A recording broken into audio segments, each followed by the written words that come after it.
Allez, c'est parti pour ce cinquième combat, cette cinquième fight card. USB 14-15 ans moins de 67 kilos. Teheyari Gontier, Ataroa MMA dans le coin bleu.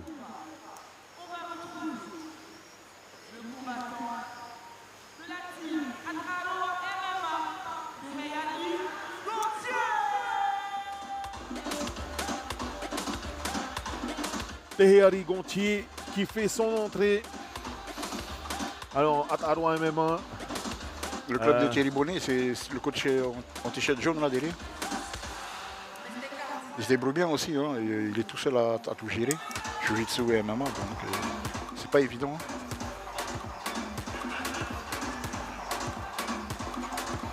Alors aujourd'hui, on est sur des dojos qui effectivement pratiquent plus soit du sol. Hein.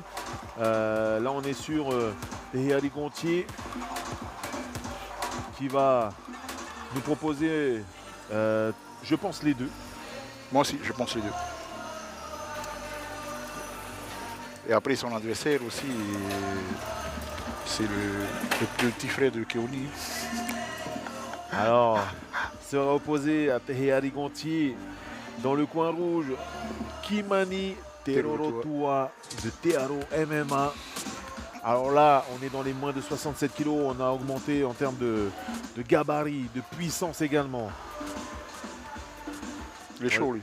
Ouais, oui, on les a vus cet après-midi, après le face-off, qui était encore en train de se préparer, s'échauffer, d'ajuster quelques techniques dans la cage, justement. Attention, coin rouge.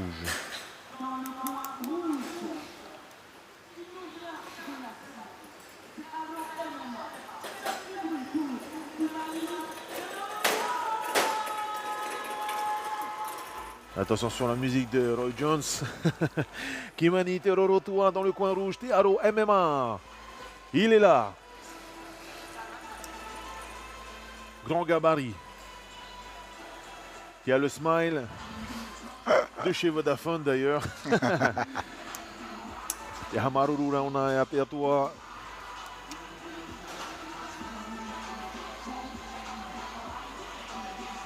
Je crois que c'est le petit frère de Keoni qu'on voit à l'écran justement.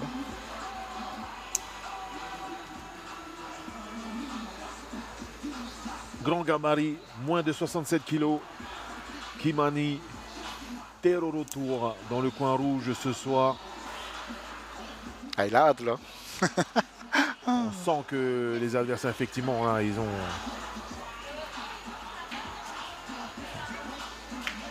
C'est bien aussi d'arriver détendu et tu gères l'émotion pour le combat, quoi. Alors justement, à quel moment on lâche tout, Marere? C'est au moment où l'arbitre annonce... Je crois que c'est au moment où l'arbitre dit fight. Combat, ouais, fight. Et ça se prépare depuis maintenant des mois aussi pour ce genre d'événement. Pour savoir que certains ne font pas forcément le déplacement à l'étranger, mais qui restent sur des compétitions locales. Et c'est pour ça qu'on remercie beaucoup les organisateurs de ces événements de MMA, Jiu-Jitsu également. USB, catégorie des moins de 67 kg, Teheyari Gontier, Ataroa MMA, opposé à Kimani Terorotua dans le coin rouge de Tearo MMA. Mesdames et messieurs, vous avez vu ces deux gabarits. Alors on a l'impression en image comme ça, hein, quand vous voyez à l'écran, ils ont l'air des petits gabarits, mais en vrai, attention, ça va envoyer, et méfiez-vous, comme on dit toujours, et comme on l'a dit tout à l'heure, méfiez-vous de l'eau qui dort. Allez, le combat qui est parti. Des feintes. On cherche à intimider un peu l'autre. Intimider, trouver l'ouverture. Provoquer l'erreur. Justement, on a toujours tendance, on voit même en haut niveau, la main qui se prépare pour essayer d'attraper la main de l'autre. Attraper, mise en distance. Et attention, là, on peut voir Kimani qui est en mode un petit peu prise de judo, presque envoyé au sol. Une forme de Ushimata. Ouais. Attention, un takedown, peut-être par derrière. Dans le dos. Il va sauter dans le dos. S'il lui bloque la jambe, il le fait tomber. Alors Jiu-Jitsu et Judo également, on a un peu confondu des fois, hein, mais ce sont plus ou moins les mêmes techniques puisqu'on travaille beaucoup au sol. Au sol, ouais. Il y a de la lutte aussi. Hein. Alors là, en position haute pour Kimani. Terorotua. On vous rappelle qu'on est dans du 3 x 2 minutes dans cette catégorie. Alors là, qu'est-ce qui va aider vraiment Teheyari? à sortir de... C'est de récupérer une garde. Récupérer une garde ou d'inverser la position. Ah, Kimani qui passe une Attention, Kimura. une clé de bras, voilà, avec le nom que vous entendez et que Marele nous indique. Là, une inversion. Ah, tentative d'inversion, dommage.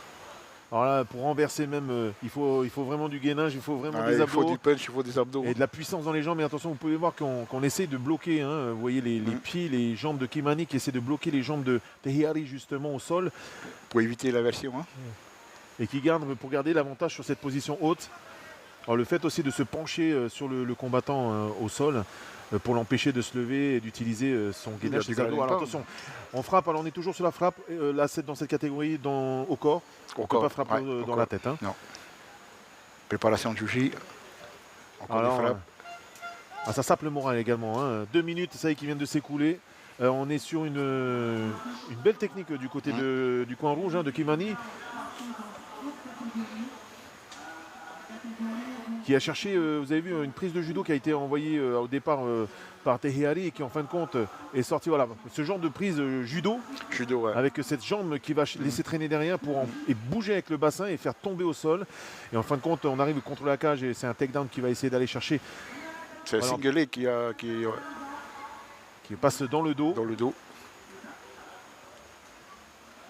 Et on sent chez Kimani une explosivité par rapport à Tehiari. Réactivité, voilà, envoyé au sol et tout de suite prend une position haute. Exact. Et là, le gars qu'on voit en débardeur, c'est lui le coach Jiu-Jitsu en fait. Et c'est un bon, c'est Vehia le fait. Vehia le fait, voilà, que vous avez vu à l'écran, Marele qui est avec moi ce soir, qui nous annonce voilà, toutes les nominations de techniques, également les noms des arbitres, des officiels, mais également des coachs qui sont parmi nous ce soir. Beaucoup de coachs qui ont fait justement le déplacement et qui ont accepté de donner et de préparer des jeunes. Gars, ouais. C'est pas évident chez les jeunes. Hein. Kawhi, prochaine fois, dans un MMA Vodafone, en tant qu'ambassadeur Vodafone d'ailleurs. On verra. Elle a été un peu dégoûtée des 2 derniers événements qu'on... Ici, localement? Ouais. C'est pour ça qu'il va plus aller à l'étranger en tout cas. On lui souhaite bonne chance pour la prochaine compétition qui se déroulera, tu l'as annoncé tout à l'heure, face aux Néo-Zélandais du côté de Mahina. Le premier round, c'est pour Kimani. Hein. Ah là... y a... Loïc qui nous annonce un petit quiproquo par rapport à quoi? C'est les frappes. C'est les frappes au corps, il n'y a pas de grand impact. Je crois. Hein. D'accord. Donc il est possible qu'il y ait une réclamation d'un coach à ce moment-là, entre les rounds, dans cette minute. Et là, on est en train de voir avec les officiels, est-ce que oui ou non. Après, c'est important pour les coachs de bien connaître le règlement. Hein. Selon les catégories, encore une fois. Oui. Allez, c'est parti, 2e round. On vous rappelle qu'il y a 3 rounds dans cette nouvelle catégorie. Allez, là, on peut dire que Kimani a gagné le premier round. Alors, on sent que Tehiari, là, qui envoie un peu plus et qui se vraiment part dans les points-pieds. Là, qui va sur une guillotine au niveau d'une position haute, debout. Kimani qui est sorti, voici mon envoyé au sol. Et voilà. Alors, même configuration, un pied qui traîne. J'ai l'impression de voir Kawhi aussi, qui fait ce genre, et il aime bien faire ce genre de... La même configuration que le premier round. Hein. Position haute encore une fois pour Kimani qui prend l'avantage. Ouais, je crois que c'est ça. Ils n'avaient pas de frappe au grand départ. Parce que Kimani n'envoie plus les points. Là. Alors solution pour Tehiari, là encore une fois. Une inversion comme il a fait au premier round. Ou une récupération de garde et retravailler derrière. Mais à savoir que dans ce genre d'exercice, en tout cas de technique, ça demande beaucoup d'énergie. Et si ça passe pas, tu crames un peu. Oui, tu laisses des plumes. Hein. Ouais, en sachant qu'il y a encore un round derrière. Et que voilà, ce genre d'essayer de se retourner, ça bouffe beaucoup d'énergie. Ouais. Hein. Il travaille une Kimura. Là. Alors, en tout cas, il essaye, Kimani, on le sent, il essaie d'aller chercher le bras. Et que Tehiari justement a regroupé pour éviter de laisser traîner un peu et balloter les bras. Et on sent que c'est sur le bras gauche de Tehiari que Kimani essaye d'aller... Kimani dort dessus là. Ouais, on le sent là. Une inversion, tentative d'inversion. Mais attention, il peut se retrouver au dos. Au dos et au juji. Hein. Et laisser encore une fois une ouverture pour Kimani. Pour peut-être... Ah, attention, là c'est parti. Ouais. Sur le bras, même comme ceci, il peut le renverser. Attention, une clé de bras peut-être. Et c'est tapé. C'est tapé. C'est tapé, ça y est. Il l'a cherché depuis tout à l'heure, on l'a vu, Kimani. Alors il y a peut-être encore une contestation. Il a tapé, il valide. Non, il n'y a pas de contestation. En fait, l'arbitre il disait au 4 mains, il ne faut pas vite ouvrir le... Ouais, il s'est tapé. Ah, c'est l'arbitre qui décide à ce moment-là. Hein. Ah, ça a été un... Non. À part le gong. Non, de toute façon, c'est tapé. Hein. On avait bien vu, en tout cas, on l'a à l'image. Vous avez pu voir le réalisateur qui nous remonte ce replay. En tout cas, Tehari qui était en mauvaise posture. On l'a vu depuis tout à l'heure avec un Marele que Kimani cherchait. En tout cas, aller chercher ce bras depuis tout à l'heure, cette clé de bras. Je crois qu'il a tapé après, peut-être. Voilà. Alors, lui qui est en train de dire. Il a tapé. Donc, il y aura un troisième round. Donc voilà, donc le combat continue et Loïc vient de nous confirmer, Loïc Taoto qui est là-bas, hein, notre consultant et aussi un officiel. En plus, bien sûr c'est le juge, hein, c'est l'arbitre qui est au milieu qui va définir. Et donc le gong a retenti avant que justement Tehari tape. Donc il va y avoir effectivement un troisième round. Une petite déception donc du coup pour Kimani, je pense, et son c'est sûr. Hein. Tout le banc de côté. Mais attention. Peut-être que du coup, Tehari... C'est le moment de... Mais on peut déjà dire que 2 rounds vont à Kimani déjà. Ouais, 2 rounds à Kimani. Même configuration. Est-ce qu'il va changer? Est-ce qu'on va contrer un petit peu? Qu'est-ce qui a été dit? Tout peut changer. S'il peut y avoir peut-être un... Je crois que Kimani va rester dans la même configuration. Et Tehari, il est obligé de tout lâcher. Là. Allez, c'est parti. 3e et dernier round du coup. Des rebondissements dans ce 5e combat. Oh!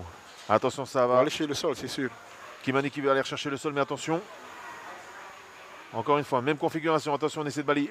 Et ça va vite au sol. Et encore une fois, position haute. Sûr. Et là, je pense qu'il a il va le finir. Détermination. Ouais.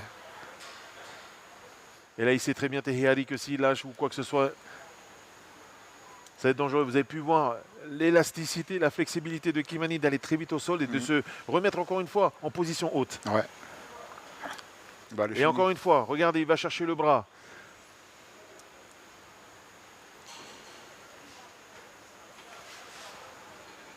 Alors ça sape le moral quand on est dans ce genre de position, qu'on est sur le dos, en très mauvaise posture.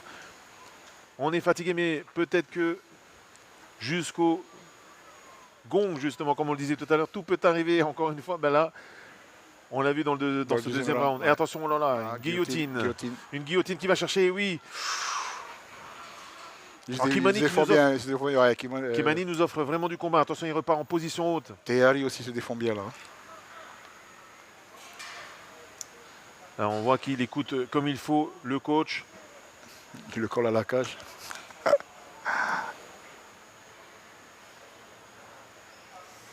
Alors on est en train de saper le moral de Tehari qui subit, on le sent. Et il est peut-être même en fin de cartouche, il n'a plus rien. On peut savoir que de se retrouver 3 fois dans la même configuration sur les 3 rounds, moralement, physiquement. C'est éreintant, hein, c'est fatigant. C'est très fatigant. Mais moi, rien que de voir ça, je suis fatigué. Regardez, la puissance et surtout l'aisance de Kimani de se mettre sur les jambes pour essayer de reprendre une belle position. Et le gong qui retentit, ça y est, c'est la fin de ce combat. 5e combat ce soir qu'on vous a offert dans la catégorie Youth B 14-15 ans des moins de 67 kilos.